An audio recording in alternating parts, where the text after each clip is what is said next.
All right, so we're going to start off kind of simple. How long have you been writing? I've been writing since I was 7 years old. Oh my goodness. And have you primarily or exclusively done poetry that whole time, or has there been Yes, other? there have been long hiatus periods when I wasn't writing poetry.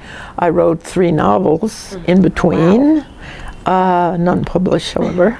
But poetry has been the closest to my whole being and soul all my life.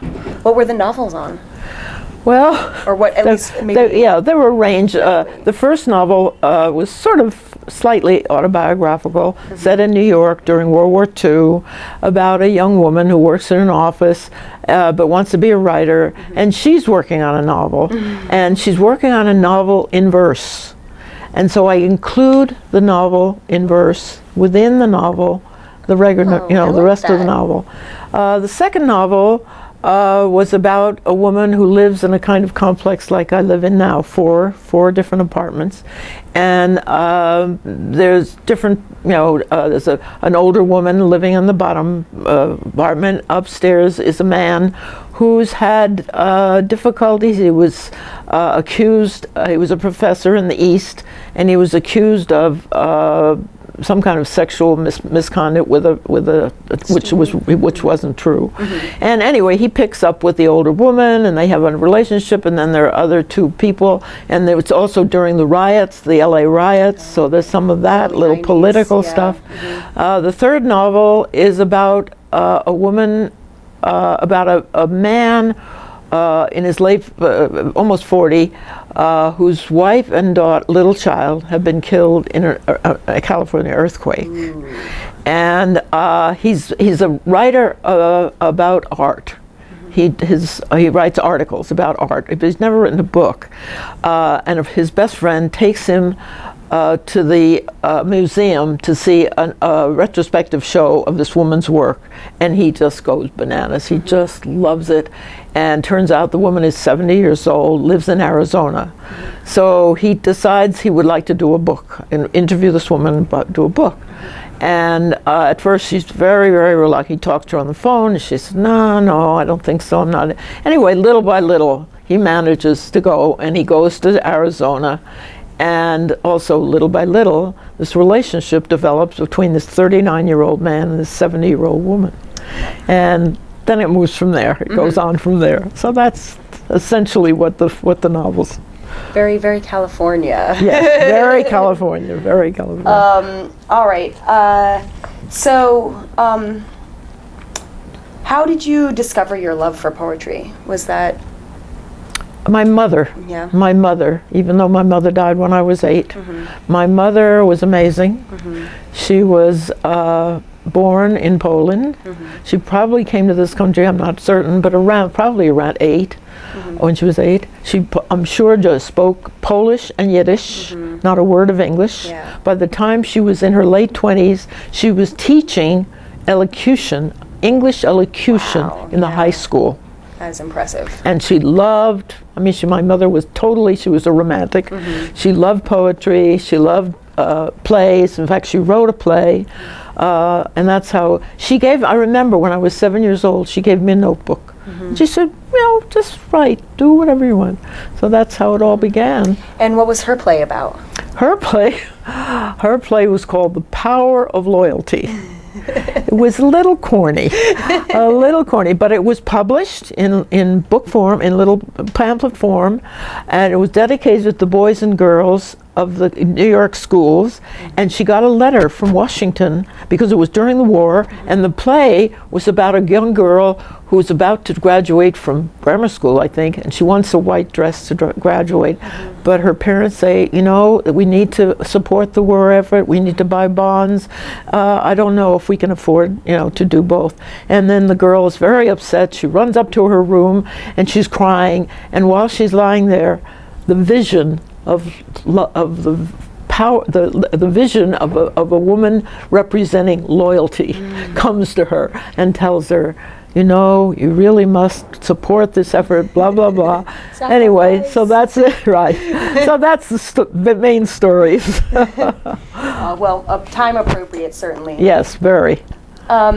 So, were there any poets in particular that inspired your style or inspired you in general? Well, Poetry. this poet had a great influence on me. This being Gerard Manley Hopkins, who lived in the latter part of the 19th century. He was a Jesuit priest, and he wrote the most incredible, he's considered the father of modern poetry. And he didn't live, he died quite young. He was, I don't think he was even 50, miserable, unhappy, homosexual, but of course had to deal with that as a priest, and not happy with that one. Right. But his language is like no other language I have ever read. So he, and certainly Emily Dickinson. Yes, Emily Dickinson is very big influence. Later, you know, other elements came in, but those two were certainly my earliest influences. Most profound influences. Right. All right, well then let's start talking a little bit about maybe your creative process, like what it is that you do to either get into the mindset to write, or what it is that inspires you to write. Do you force yourself to write? I mean, how does it work? Do you see, like, I'm going to write a poem about this today, or is it? I could, Yeah. yes. Well, of course. That's right. No, force is not the word. Right. Definitely not. I look forward to it. I write a poem every day now. I mean, this has been maybe the last 2 years. 2 years. I mean, I wrote before, but not quite so regularly or compulsively, if you will. Yeah. So today, there are many things that inspire me. Objects, things on the news, certainly personal relationships, things that are happening to me, and other poets. That's the other thing. I am very much inspired by other contemporary poets. So I read their work, and their language, how do I put it? It's not imitative. It's never imitative, but it flashes some idea that, oh yeah, that kind of phrasing, that kind of looking at language, I can do that, and that's what that was very inspiring. It's very inspiring. Do you need to be alone when you write, or can you be anywhere? Well, I like to be alone, or no, let me put it this way. Norm and I sit in the den, he's at his computer, I'm sitting at, you know, with my notebook or whatever. I mean, being alone is good, I don't have to be alone. Yeah. I can go into the world, my inner world, and do anywhere. it. Right. Yeah, because I know in Small Lightning, there's a lot of poems like that take place at the deli and things like that, and so I just imagine you sitting there, like sort of soaking everything in while you're writing, and so that's very much like being in that moment, in that place. Exactly. But the other piece is, as I think you might know yourself, and your writing do, the poem writes itself. Yes. Once you begin, once you start the poem has the autonomy. Yeah. And the poem just unfolds and has a life of its own. Right, Yeah. right, definitely. Yeah, even with you know, papers, critical analysis papers, it kind of works like that too. Exactly. It The just momentum, right, exactly. propels itself. Right. How long does it usually take you to write a poem? Well, that's an interesting question, because it varies. It does vary. There are sometimes in half an hour I can write a poem that I like, that works. Sometimes I struggle for several hours, and sometimes I come back and rewrite and do. I don't do a lot of rewriting. I sort of trust now, at this point, I trust that initial impulse, you know, that initial thing that comes. But I would say the average poem is probably half an hour to 45 minutes, something like that. That's not Pretty long. good. No. Yeah, that's pretty fast. I tend to be a concise writer. Yeah. I tend to not go on and on for pages. I mean, sometimes I write a whole full page, but that's not very often. Yeah. More often than not, it's just, you know, fairly short. Fairly short. Yeah. Okay. The sweeping. So, how has your creative process changed over the years? Or has it? Yes, that's a good question. A very good question. I guess it's the influence of the other poets that I've been reading. I've moved. I've essentially write in two ways, and I guess I call it two ways.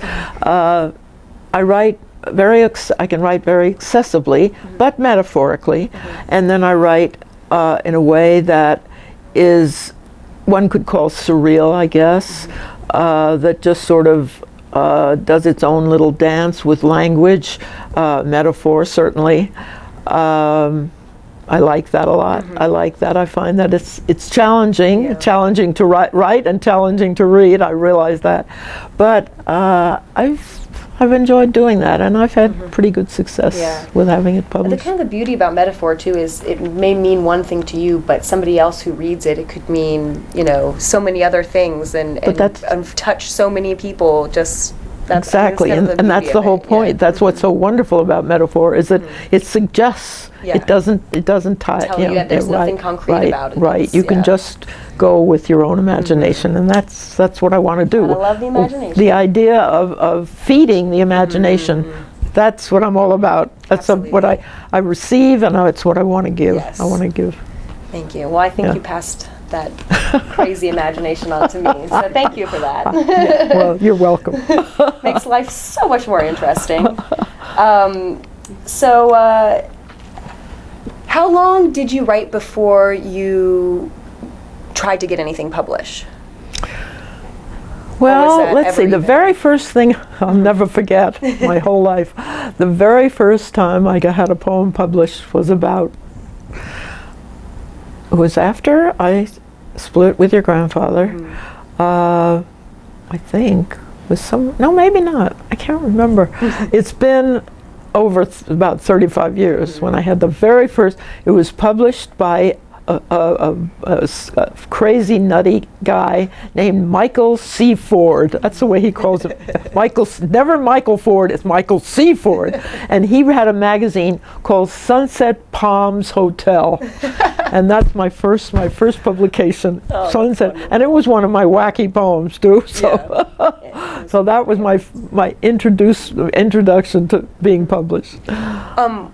Was it hard for you to try and get published? Was that something, had poetry kind of been a personal thing, and then turning it public was in the beginning, I didn't work at it very hard.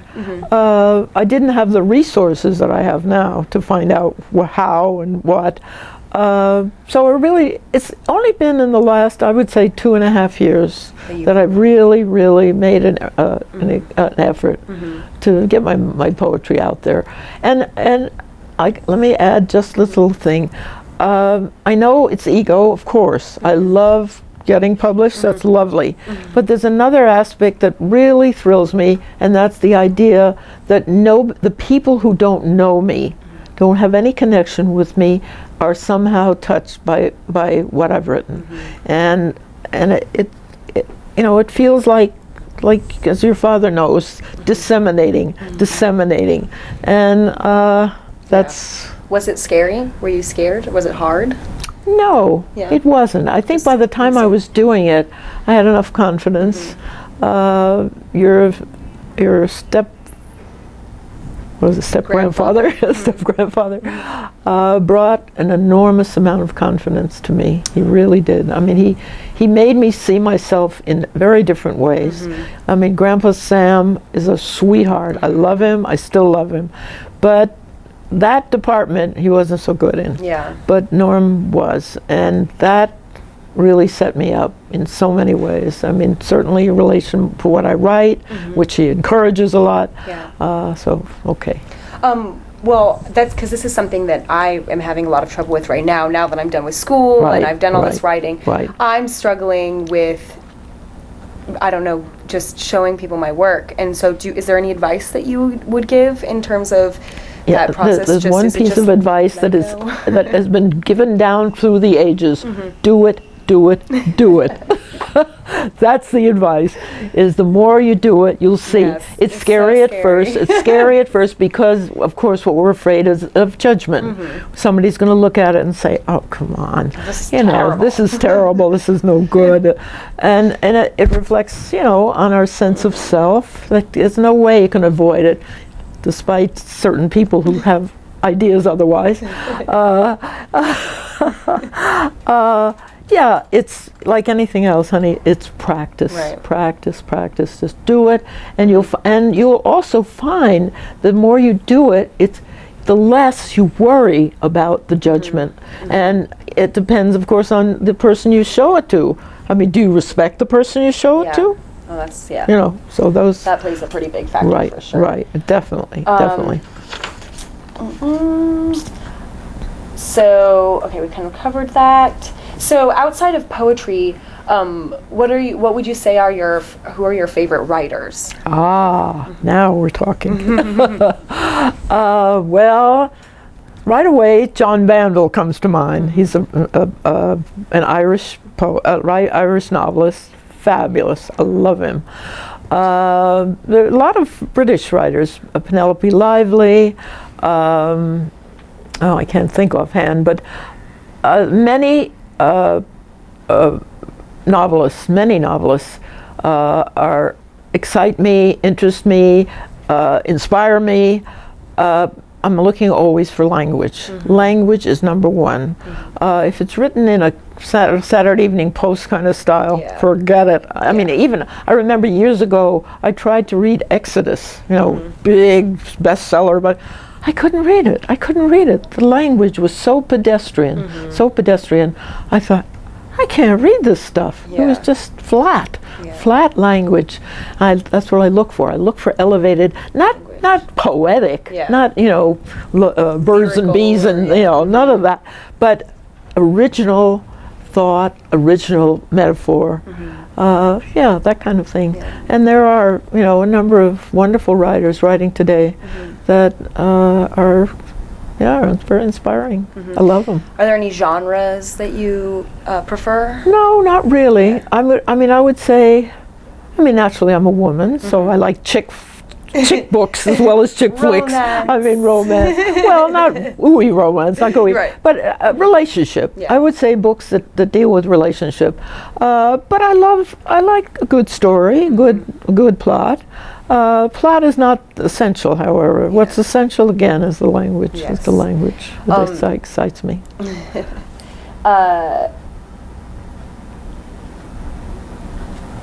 Besides just do it, what other advice would you give to because I know not just specifically about publishing, but just in general to a writer, to writers who are sort of just stepping out into the writing world? There are two things. The one is do it.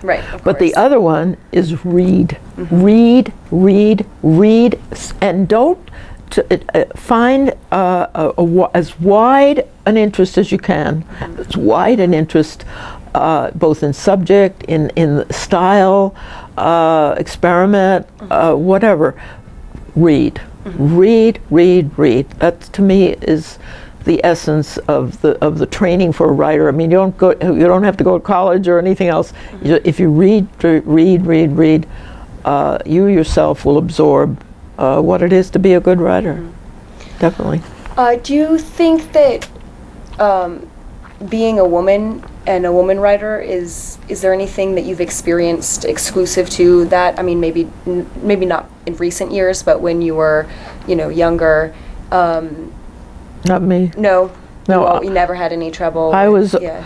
I guess I was always a pretty assertive person. Yeah. I've never let being a woman stop me from doing anything I wanted to do, whatever it was, whatever it might be. But that was, I got that from my mother. I was only 8 when she died, but my mother somehow imbued me with a sense of myself, that I was a person. I was, and even though Regina, my aunt, worked on that a little bit. I mean, she tried to knock some of that spoiled brat stuff out of me, which she was right to do. And she taught me many good things, many good things. But somehow that innate sense of being myself was always with me, and if I wanted to do something, I managed to somehow do it. I never felt, the way, women are being discriminated against, I can't do this because I'm a woman. Baloney. I don't buy that. I mean, of course, needless to say, having support from the community of women is great. It's great. But not every woman thinks exactly alike anyway. Absolutely. So there we go. Right. There's We're not a third wave feminism. Right, exactly. We're all individuals. Right. You got it, absolutely. Okay. I'm not. You're not. But I want to direct some questions at you. Yes, okay. Sure. Let's reverse this a little bit, okay?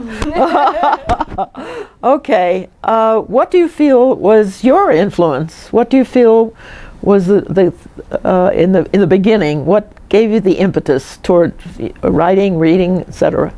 Well, I think family, of course, was a really big influence. Right. Just being surrounded by writers and and not just writers, but the way that I feel like our family communicates in general is very sort of conducive to, I mean, like you said, language. Language is very important in our family, and, and communicating is very important. And I just found that writing was a really easy and comfortable way for me to communicate. I felt like when there were things that I couldn't verbalize, writing them became the most effective way for me to face them or deal with them or express them in general. And so I'm not even sure if there was a specific author or anything like that, as much as it really was just an inner urge, an inner urge for sure. Do you keep a journal? Do you keep a journal? Yes, actually, it was really funny. We were just going through a bunch of boxes in the garage, and it was like I just kept pulling journals. I was like, geez, I don't even remember writing this much. It's just, it's just kind of, I mean, this is my journal right now. So yeah, that's it. I've always had a journal. Yeah, that's great. That's a writer. That's a wonderful tool for a writer. That's terrific. Yeah. Okay, so what do you feel are your, not your goal, but your direction? What direction do you feel that you'd like to go in? Well, that's just about the hardest question. I know. I mean, at this point, JoJo. Yes. At this point, I mean, in life, or I mean, I well, both in life and in what you want to write about. I want to continue. I think, I mean, I love literature. I really love literature, and I love research, and I feel like there are things that not only I enjoy but come easy to me, and so I feel like that feels like a natural path to me, and I definitely want to continue my education. So I think grad school is definitely in the future. Good. And whether that leads to writing or whether it leads to teaching or what, I'm or not even sure. research. Or research. The other thing, research. I think that I'll be happy if I can do any or all of those things. Yeah. And again, I don't know if I would want to do fiction, nonfiction. If I would want to do, I've sort of developed a love for critical analysis. Which is great. Weird, but no, it's not. What's weird about that? I don't Nothing. know. I just find it critical so thinking is one of the most important things in life. Of course, but I mean, I feel like it's not always the most expressive form of writing, and I like to be able to express myself. Yes. But I think that there are critical analysts that do that. Like Gloria Anzaldúa is one that really has inspired me. Who has? Gloria Anzaldúa. She's I don't know who's that. Yeah, she's a critical analysis, but she's influenced by like Derrida and a lot of Marxist thought, and she's a feminist and and multicultural. Right. Critical analysis as well, and she writes in a way that's very poetic. It's like mixes the two. She mixes this really critical and intense thought with exactly this sort of beautiful and lyrical and poetic way of it's just, I mean, it's no wonderful. writing form is ever restricted, Yes. and that's wonderful. And what you're saying now, of course, is also answering my next question, was how political do you feel? I mean, I already know a lot about your Yes. political bent, a little influenced by your family, perhaps. Absolutely. But yeah, I mean, the fact that you've discovered a writer who can write on the very subjects and values, values that are yours, opens a door and shows you that, hey, if I want to write like this, that doesn't mean I have to write dry, dull, critical stuff that is just boring. Yeah, sometimes I can write lyrically, I can write beautifully, and which was I think really the moment where I thought, I really enjoyed critical analysis. The things that we were, the things that you read and the things that people talk about, I mean, it's really intense and really, I think, profound. But it was oftentimes so dry and just so boring. Exactly. Or presented in a boring way. What they're talking about is rarely boring, but it's presented in a really boring way. And that was the difference when I read Ansel Dua's work. I was just like, this is taking this really just genius thoughts, and turning them into something beautiful and something that was palatable and just, I mean, it was Inspiring. Yeah, really wonderful work. That's terrific. That's wonderful. I think whether I want to or not, politics is going to kind of enter into it. Of course. There's a poet whose name escapes me at the moment, very well-known poet, and I can't remember her name. She went to El Salvador. I forget her name. Oh, gosh. And what she said was, everything is politics. Yeah. Everything. There's very little in this world. It may be nature is not politics, but everything else, and even that. But everything that we enter into is political. And it's wonderful to have a point of view and a set of values. Yeah, absolutely. That's what I'm thrilled that you have. Yes. I'm thrilled. Yes. Wow. Okay, what else do you want to talk about relative to what you want to accomplish? I mean, you're still very, very early in the, and I understand that. Again, I think, like you said, I am very much at the beginning stages, and so at this point, it's exactly what you said. I just need to do it. I just need to do it because I've been doing it, and school is one thing, but like doing anything outside of that is. It's very scary. Well, what gives you impetus now that you're out of school? What gives you impetus to write? It's very fulfilling. Oh, you betcha. It's very satisfying. It's very fulfilling, and do you do it regularly, or do you do it as the mood strikes you? I think that when I was in school, you kind of have to do it regularly, and since I've been out of school, which hasn't been long, I mean, really just a couple months now. That's true. It is really just sort of when it strikes me, when I feel it, which is pretty frequently, but yeah, it's. I like to write about things that I love and things that I'm passionate about and stuff. So I think that when I get back to Richmond, I'm going to be writing for an arts and music and culture magazine. Oh. So that'll be really fun, and I think that that'll probably open a lot of doors and really start to get me feeling comfortable in my writerly and having your work out there. Yes. You'll find you love it. You'll find that you will see. You will. You will, Jojo. You will. I'm like on the precipice. I just got to take that plunge. Okay. Listen. Remember the first time you went on the stage when you were acting? Yes. Okay. Every time it was horrifying. Okay. There you go. But finally, it got better. Maybe it was never. Once you're out there, and that's exactly what'll happen with your writing. It'll absolutely. It'll take shape. You'll see it.